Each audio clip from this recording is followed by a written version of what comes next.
to the 2-month review. This is Chad Post from Open Letter Books. I'm here with Brian Wood. Hi, this is Brian Wood. Thanks. You just took my thunder in the first 30 seconds. I can't even say my own name. What the heck, man? Let's try that again. No, keep recording. Go ahead. It's still recording. Okay. All right. Welcome to the 2-month review. This is Chad Post. I'm Brian Wood. See, that's kind of more what I was thinking of. That's more energetic. That's more energetic. So Brian's back for season number 3. We are here at the start of the third season of the 2-month review, the podcast in which we read a particular book, or in this case, 2 books by the same author, slowly but surely over a 2-month period, talking about them, enjoying them, getting into it. And in case you missed the original post, this season we're going to be doing 2 books by Mercè Rodoreda, a Catalan author who passed away in 1983, and we'll be reading her selected stories first, and then Death in Spring, her final novel, which was published originally posthumously after a few years after she passed away, and then we translated it at Open Letter as like the second or third book we ever published. Well, I'm very glad to hear that she died, because I was looking for her on Twitter, couldn't find anything. There's no Rodoreda on Twitter. I feel very, very vindicated that she passed away. I assume that there must be someone who has like a parody account that does like Rodoreda tweets, but I don't know about Catalan independence, because like, for once, this is super topical. Yeah, I just learned that Catalonia is its own language, so I'm really far behind here. I'm catching up, but I'm going to hide that ignorance the rest of the season. But yeah, I had no idea, other than like they're in the news now. So that is one of the things that like a lot of people don't know, that Catalan is its own language. And I think that's like probably one of the biggest misconceptions about Catalonia. Is that I've always heard people be like, "Oh, is Catalan just a dialect of Spanish?" And it's definitely not. Okay. Huh. It's definitely its own language. It's weird looking. Well, if we offend enough people, I'm sure we will be quickly corrected.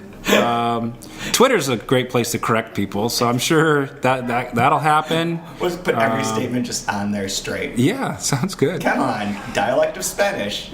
Yeah, no, I had no idea either until it was my first time at AWP where we met, and I grabbed a short story collection by Quim Monzo. Yeah, the Quim Monzo books, we've been publishing him he's one of the 2 Catalan authors that we publish right now. Open Letter does 3 books by Monzo, 3. Gasoline, Guadalajara, and then 1,000 Morons. And then we have a 4th one coming out. And then Rodoreda was the other Catalan author that we started with, in which we've done Death in Spring, War, So Much War, and the Selected Stories, and 2 more of hers coming out, Camilla Street, and then, which is a reprint, and then by the Garden by the Sea. Well, that's a lot of translation for a language that doesn't exist. It's true. Yeah. I've invented it whole cloth. These books are not real. No, it's funny because like thinking about Rodoreda before we started this, like she was the first person we published, and this becomes like a theme I think for some of these podcasts, is that I went to Barcelona from the Ramon Llull Institute, brought me over to meet editors and learn about Catalan literature. And the first author that they talked about was Rodoreda. And when I came home, I read a book of hers called A Broken Mirror that's published by University of Nebraska Press, which is phenomenally good and mind-blowingly good as it moves from like a different styles of like a naturalistic writing style of this family in Catalonia at the turn of the century through like modernists into like this fragmented postmodern crazy like broken sort of mindset.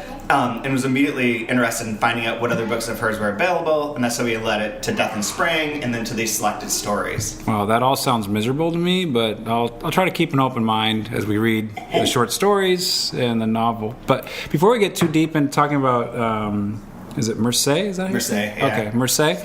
I wrote a poem. I'm usually not much I write mostly short stories, but I wanted to, dabble into poetry. So I wrote an original poem, just, since we're back together. Okay. After being apart for a little bit. I was thinking of pastorals and meter and rhyme, so it's a rhymed poem. Okay. So it goes like this. There should be some bumper music underneath this, right? Like hopefully. Yeah. You should find some nice, soothing, pastoral, like lute-like melodies. Sure. The poem, it's a working title, but I'm going to call it Reunited, and it goes like this. I was a fool to ever leave your side. Me minus you is such a lonely ride. The breakup we had has made me lonesome and sad. I realize I love you 'cause I want you bad. Hey, hey. I spent the evening with the radio. regret the moment that I let you go. Our quarrel was such a way of learning so much. I now know that I love you, 'cause I need your touch. Hey, hey, reunited, and it feels so good. Reunited, 'cause we understood. There's one perfect fit, and sugar, this one is it. We both are so excited, 'cause we're reunited. Hey, hey. I mean, that's what I've got so far. There's another verse that I want to add in, and maybe a heroic couplet or two, but... I really appreciate that. Yeah, man, it's good to be back and reunited. It's true. Yeah. Very good, very good. So I wrote that. Appreciate the poem. Yeah, I wrote that this weekend. It sounds like it could be set to music. Yeah, we could probably find something, I'm sure. I'm sure there's some sort of music that would work. All right, so enough shenanigans. So I know absolutely nothing about Mercè Rodoreda. So what would be like you want to sell somebody like you should...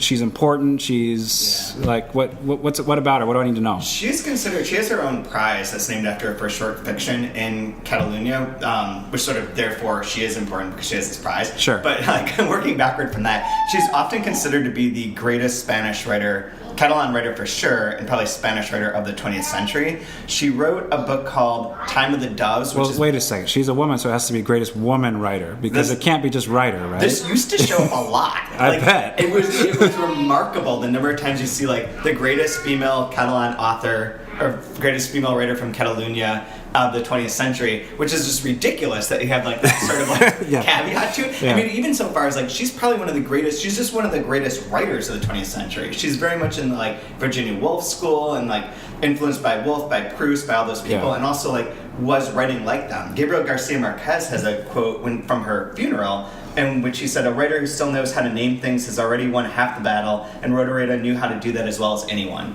which is the quote that we have on the front of the book. But it was part of a longer speech that Garcia Marquez gave about her influence. Her big book was the biggest book that's known anywhere is it's called The Time of the Doves. Was the first translation into English. It's really called like the Diamond Square or the Diamond Plaza, but it was La Placa de Diamante is the title, but that's butchering Catalan, but that's more or less what it is. Yeah. But they changed the title to The Time of the Doves, which sounds more like a Lifetime movie, and it's about a woman who has a relationship in her family. And The Time of the Doves, a harrowing tale of a.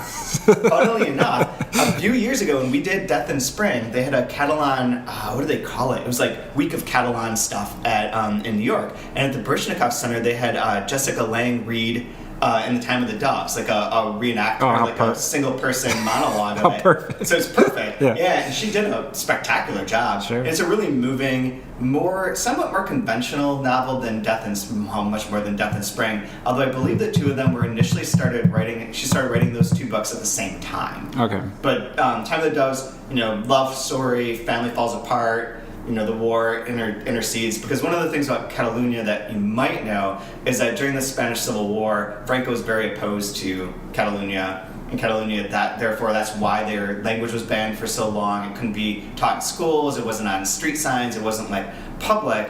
And that's why people like Rodoreda had to go into exile. Like she had been working for the government, she went into exile to France, to Switzerland, had to flee then like World War II and then the Nazis, so she ended up moving around a bunch before she could finally come back. I forget when she came back. I think it was in the late 70s. Sounds like Christianity in America. You can't talk about Christianity here, or you're done. Do not do that. Like, have you tried to you can't even go to a church if you wanted to here. That's probably the same. I feel with her. I feel victimized as a believer of Jesus. I feel victimized, and her. I'm with her now. All right, I got it. I'm on board. I'm on board. Perfectly like that. She reminds me personally, like aside from the Virginia Woolf comparisons, of Natalie Sorow as like someone who like deals a lot with like another person I've never heard of. Perfect. Okay. Great. Natalie Sorow. Do you know how learning works, Chad? you take the unknown and you connect it with the known.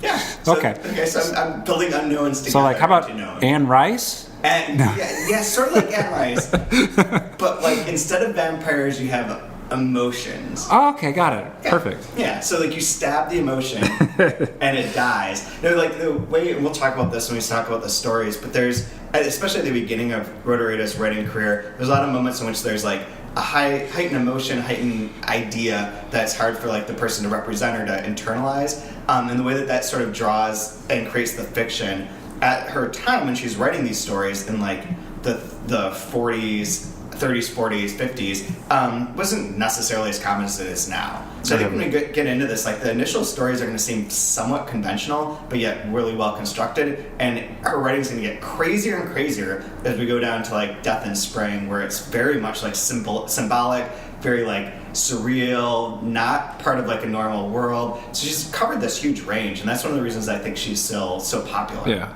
Well, I think I was just looking really briefly about the story collection. I mean, it takes place over like quite a bit of different times in her writing career, like from early on to later on, right? Yeah, the it's collected from the very stories. beginning to the very end of her short story collections. We just chose 30 of them. Now, are they randomly sprinkled through it, or is it kind of chronologically? Chronological. Oh, perfect. Yep. Okay, so we'll get to see an evolution. Absolutely. If we're close readers, which I'm assuming everybody here is going to be, Right on. we'll get to see maybe a little evolution of how she writes. Absolutely, that's what I hope is, and that's and since you're mostly working short stories, this will be perfect for Very sweet.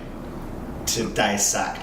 But I want to say, I have this on I got this recently because I'm supposed to write this article about Catalan literature, which is going to happen at some point.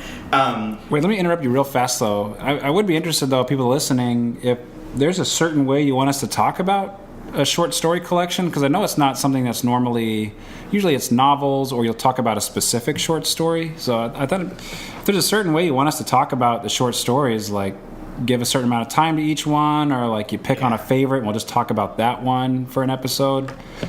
You know, I think we're going through the waters together, so Absolutely. Whatever you think's most beneficial for you, the listener, I'm all for it. So you can email let us know. us, put it on GoodReads, whatever your suggestions are. Yeah. I think that would be great, because I did, as I've been reading through this stuff for the next episode, like I have some general themes I want to write about, because I'm going to be back to writing the posts. I know I fell off on Thomas Johnson, but life got very crazy for a month, but I'll be back to writing posts, and I have some themes to talk about with her. But I think talking about some of the stories more in depth and maybe passing the other ones will make more sense. Okay, yeah. So we'll be covering essentially 6 stories every episode. Okay.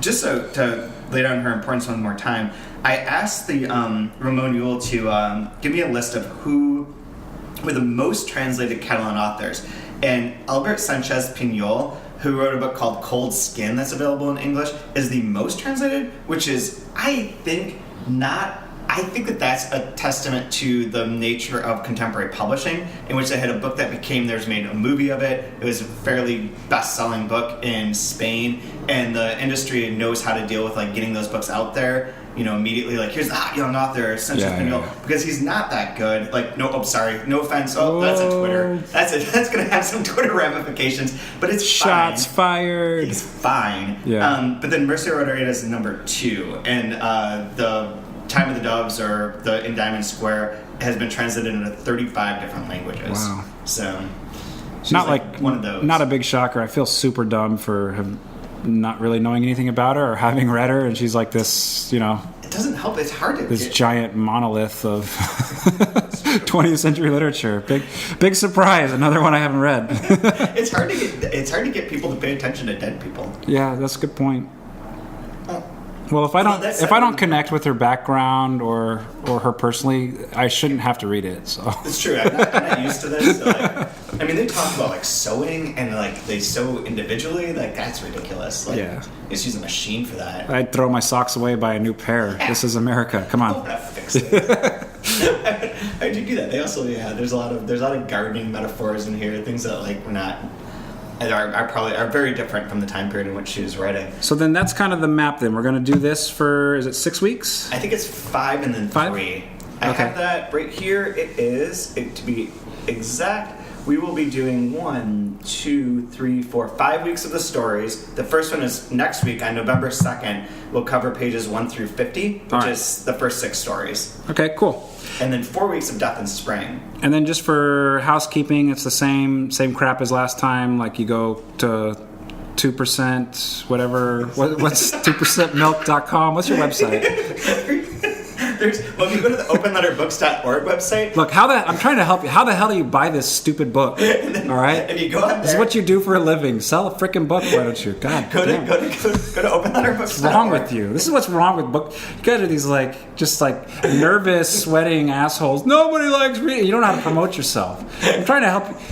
Hey, Chad, I want to buy a book. Can you help me? There are two things you can do to help. All right. One is you can go to a lot of local bookstores, independent bookstores do carry this because she has a very big following among booksellers. Awesome. Some of whom will be coming on to join us for this. But also on openletterbooks.org, selected stories of Mercè Rodoreda and Death in Spring, if you use the code 2 month, all one word, you'll get 20% off. But also, because I feel like we have to do this, we are at this point in time having our first ever crowdfunding annual campaign. Is to celebrate our 10-year anniversary. And so right now, if you go to 3%, you'll see links, or if you go to the Open Letter Books website and click on donate, it'll link directly to where you can help support this podcast directly by donating to Open Letter. As for our 10-year anniversary, it's what helps make everything possible is through your donation. So if you can donate $25, $50, $1 million, whatever, we'll take it. Well, here, cheers to 10 years, buddy.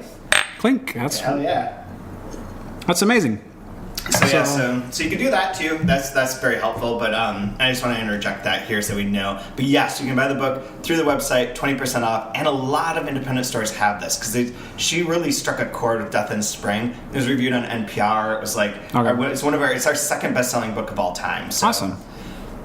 So we're really tapping into the. All else fails, plug it into Amazon. You can get it there, I'm sure. I don't think what is Amazon?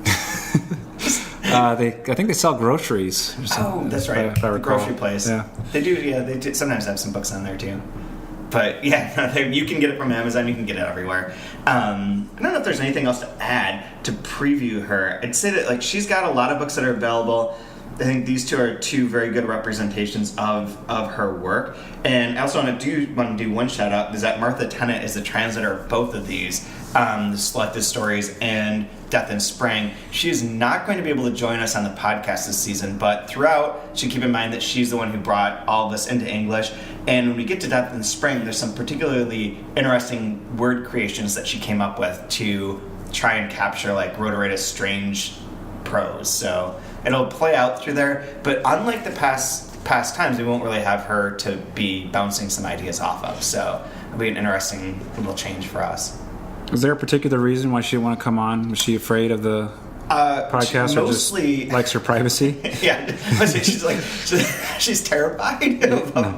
No, she's mostly in process of moving, and it's complicated. So. She's like, I actually work for a living, and so your guys is fun little chats. Screw you! I got a life to take care of. She is. I should say that she's translated tons of books. So let's talk about her for 2 seconds here before we close out.